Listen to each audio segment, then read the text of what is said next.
पहिल्या चरणात महाराज म्हणतात, पाप कशाला म्हणतात आम्हाला कळत नाही, पुण्य कशाला म्हणतात आम्हाला. एकच उदाहरण सांगतो म्हणजे तुमच्याही लक्षात येईल. एका गावामध्ये एक फक्कड महात्मा आला, अगदी लंगोटी नाही काय नाही. अरे आमचा भगवान आम्हाला देईल म्हणले, अशी काहीची धारणा आहे महाराज, काहीच करीत नाही ते, देवाचं नाव बस. मंदिराच्या प्रांगणामध्ये वटा होता, वट्यावर बसले महाराज. एक शेतकरी बिचाऱ्याचा दररोजचा नियम, बऱ्याच लोकांचा नियम आहे बरं का, की गावात आलं हातपाय तोंड धुवायचं, मारुतीच्या मंदिरामध्ये जायचं, मारुतीरायचं दर्शन घ्यायचं, तिथून पुढचं बाकीचं काम. आणि काही काही म्हणले आपल्याला वावरातच बस, गाय हीच आपली देवता आहे का नाही. मी इथं आल्यापासून पाहतोय गोशाळा आहे, पवित्र कार्य महाराज दुनियादास महाराजांनी केलेलं. गोमातेचं संरक्षण अनेक लोकांनी हे कार्य केलं आणि तेच आमच्या दुनियादास महाराजांनी पुढे पुढे चालू ठेवलं आहे की नाही. की गायीचं दर्शन घ्यायचं, मंदिरात जायची गरजच नाही असा त्याचा ठराव. शेतातच राहणारा गडी, रोज घरी यायचा, नाही मंदिरात गेला कधी. पण एक दिवशी चुकून गेला मंदिरामध्ये. फक्कड महात्मे एक साधू महाराज बसलेले, त्याला मनातून उभरून आलं की महाराज कुठले आपण. म्हणले साधूला कशाचा पत्ता. म्हणले मग जेवण वगैरे कसलं आलंय जेवण. थांबा म्हणला, मी आत्ता घरून काय जे असेल ते घेऊन येतो. घरी गेला, पांढरी शुभ्र जर्मलची गुंडी भरलेली दुधानं उचलली, घेऊन आला. महाराज करा प्राशन. साखरेची पुरचुंडी घेऊन आला, साखर टाका त्याच्यात आणि प्या दूध. त्याला वाटलं दूध पाजावं महाराजाला. आता मला सांगा, हे पुण्याचं काम आहे का पापाचं आहे. पुण्याचं का पापाचं. महाराजाला दूध म्हणल्यावर अहो पुण्यच ना. पण आता ऐका, त्यानं दूधच आणलं फक्त, बाकीचं त्याला माहीत नव्हतं. कोणी दूध आणलं, गड्यानं आणलं. आणि गड्यानं गुंडी जेव्हा आणली ती टोपल्यात ठेवून, तेव्हा आकाशमार्गानं एक साप घेऊन घार चालली होती. सापाला घेऊन, आपलं भक्ष्य घेऊन घार आकाशमार्गानं चालली होती. साप बिचारा तडफडलेला होता आणि तडफडून तडफडून त्यानं विषाची गरळ ओकला. त्याला काय माहीत कुठं पडली ती, नेमकी ह्या गुंडीतच पडली. ती गुंडी घेऊन आलं माथर. जाऊ द्या म्हणला, रोजच तुम्ही दूध पितात ना, आज साधूला पाजायचं. जसं मेलं कीच आपलं पेलं कीच मेलं. उलट झालं, उडीतून गाडी पडली. उडीतून गाडी पडली. गडबडीत होतं महाराज. राजापूरचे कोल्हे आले, आथरांच्या 17 असं झालं आजार. त्याला सांगायचं होतं, कोल्हापूरचे राजे आले, मारुतीच्या पारावर 17 18 असं म्हणायचं होतं. पण गडबडी इतकी महाराज की राजापूरचे कोल्हे आले, पार्वतीच्या मारावर 18 17 सगळा अवमेळ झाला. तसं आपलं झालं बरं का. पेलन मरण संगच. आता मला सांगा, गावात चर्चा बरं का, असं काही घडावं महाराज. लईच उधाण येतं लोकाला, लईच नाद याला. कोणी साधू आला की नाही नाही आपल्याकडंच नेणार जेवायला. आता घ्या, आता घ्या हातकड्या, याला असंच पाहिजे.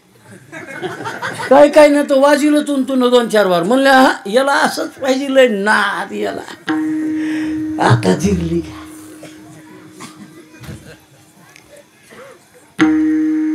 चित्रगुप्ताच्या पुढं मोठा प्रश्न उभा राहिला की हे पाप कोणाच्या माथी मांडायचं. कारण यानं पाप केलं का. याचं अंतःकरण पवित्र आहे की बिचारा साधू आहे. आपण शेतातून दूध आलंय, कशाला गरम करा, नामुक करा, धमुक करा. पितील साधू महाराज. पेलं कीच मेलं ते. भावना पवित्र आहे, कृती ही पवित्र आहे. पण पाप लागायला पाहिजे का नाही. लागायला पाहिजे, पण याला नाही बा. मग कोणाला. मग चित्रगुप्त 2-4 होते, एकमेकासोबत शेअर केल्या गोष्टी त्यांनी. म्हणले मग त्या घारीच्या खात्यावर मांडला. ती साप घेऊन चालली. तिच्याकडे काय गुन्हा आहे म्हणले, तिचं ती भक्ष्य घेऊन चालली होती. सापाच्या मांडा है का ना, सापानं गरळ टाकली ना त्याच्यात, मांडा सापाच्या खात्यावर साधू मारल्याचं पाप. ते म्हणले बा त्याला सापाला काय कळतं, त्यानं त्याचं आपलं विष त्या घारीनं घायाळ केलं तर ते आपलं विष ओकलं आणि ते गुंडीत पडलं, त्याला काय माहीत. मग याच्या नाही त्याच्या नाही, मग टाकायचं कोणाच्या खात्यावर. चित्रगुप्त म्हणले थांबा थांबा, ते ओट्यावर बसलेले नाही का कोणते, याला असंच पाहिजे, टाका त्याच्या खात्यावर.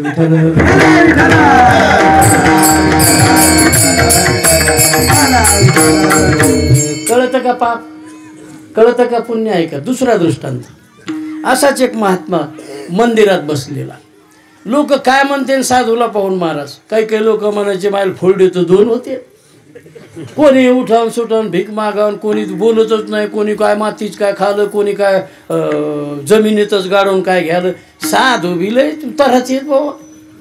मग ते साधू महाराज बसलेले, एक जण आला, असा महाराज आपण पाहिलाच नाही बाबा. घरी पळत गेला, बायकोला म्हणलं पंचामृत आहे का आपल्या इथं. ती म्हणली ते काय असतं. ते म्हणलं दी दही जरसं, दी मधला मध जरसं, दी दूध जरसं, तूप दी. पंचामृत केलं त्यानं तयार, आणि गुंडी भरून पंचामृत घेऊन आला. माऊली गुंडी भरून पंचामृत घेऊन आला. ते 5 असतात गोष्टी, आणि त्या 5ही गोष्टी त्यानं अशी वरून धार लावली, महाराजाला आंघोळ घातली त्यानं. त्याच्यामध्ये लोणी होतं, त्याच्यामध्ये मध होता. मध कसा असतो, गोड असतो. अंगाला घमघमाट सुटला महाराज त्या मधामुळं. जवळपासच्या सगळ्या मंदिरातल्या सांदी सुंदीच्या मुंग्या बाहेर आल्या. ते गेलं निघून, पंचामृतानं आंघोळ घातली ते गेलं निघून. ते म्हणलं आज समाधान वाटलं बाबा का साधूला नहू घातल्याच. ते निघून गेल्यावर सगळ्या मंदिरातल्या मुंग्या, बाहेरच्या बी काही, सगळ्या मुंग्या आल्या आणि त्या साधूच्या अंगाला किती चावत असत्यान बरं. आता यानं पुण्य केलं का पाप. करताना काय दिसलं, पुण्य. पण लागलं असेल का नाही पाप, नक्की लागलं. पुण्य करता होय पाप याला म्हणतात. लगेच दुसरं गिऱ्हाईक आलं. ते म्हणलं हा असे तर किती का पाहिले. आणि ते ऊस खात होतो महाराज. ऊसाच्या चिवट्या अशी चावून चावून हातात घेई आणि त्याला फेकून मार. हे असले तर किती का गेले. त्या साधूला फेकून मारलेली चिवटीला त्याच्या अंगाला चिवटी ताडायची आणि खाली पडायची. मग त्या मुंग्याला वाटायला लागलं की जे गोड म्हणून आहे का ते ह्या चिवट्यात, हे इकडं काही नाही. सगळ्या मुंग्या हळूहळू उतरल्या आणि त्या चिवट्यावर जमा झाल्या. मग त्यानं करताना काय दिसलं आपल्याला, पाप करायला. साधूची अवहेलना केली, चिवट्या फेकून मारल्या. लागायला पाहिजे होतं पाप, पण त्याला लागलं पुण्य, कारण सगळ्या मुंग्या खाली उतरल्या त्यानं. विठ्ठल. मग जर हे सगळं देवाच्या हातात आहे, कटकारस्थान. कर्म कशाला म्हणायचं, पाप कशाला म्हणायचं, पुण्य कशाला म्हणायचं, तो सगळ्याला बदलवू शकतो भगवान, हे की नाही. आपण अनेक पुरावे पाहिले. आपलं